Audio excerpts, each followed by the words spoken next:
Hi, welcome to the Poetry Cafe. My name is Bia Stengo and I'm a managing librarian at Monterey County Free Libraries. Today I decided to read you the poem of the day set by the Poetry Foundation. Now if you ever go to that website, they have a different poem every day and it's really fun to look at because you get a whole array of different types of poetry that you discover by reading the poem of the day. So this is the Poetry Foundation poem of the day for today, and it's called Grace by Joy Harjo. But before I read it, I'll just tell you a little bit about Joy Harjo. She's a member of the Muskogee Creek Nation, and she draws on First Nation storytelling and histories, as well as feminist and social justice poetic traditions, and frequently incorporates Indigenous myths, symbols, and values into her writing. And so you'll see that definitely reflected in this poem.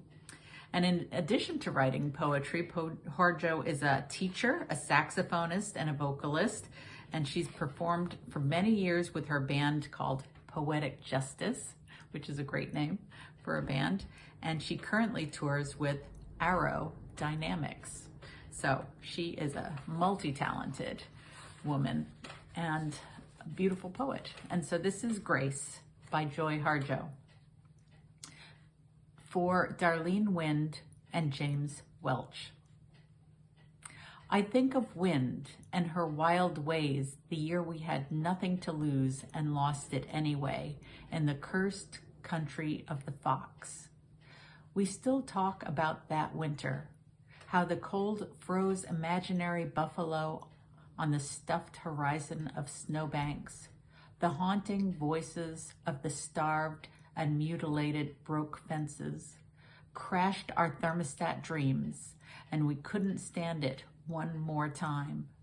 So once again, we lost a winter in stubborn memory, walked through cheap apartment walls, skated through fields of ghosts into a town that never wanted us in the epic search for grace.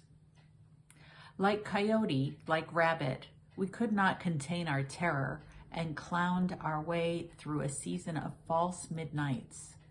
We had to swallow that town with laughter so it would go down easy as honey.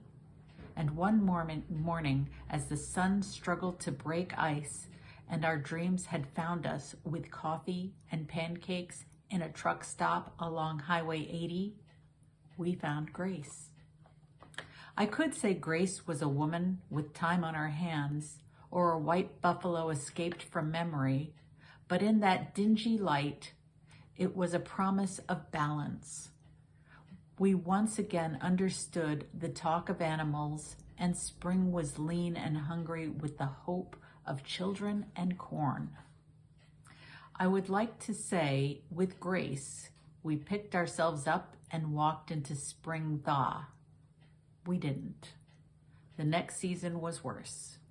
You went home to Leech Lake to work with the tribe, and I went south. And Wind, I am still crazy. I know there is something larger than the memory of a dispossessed people. We have seen it. That's Grace by Joy Harjo. Thanks for watching. See you next time. Bye.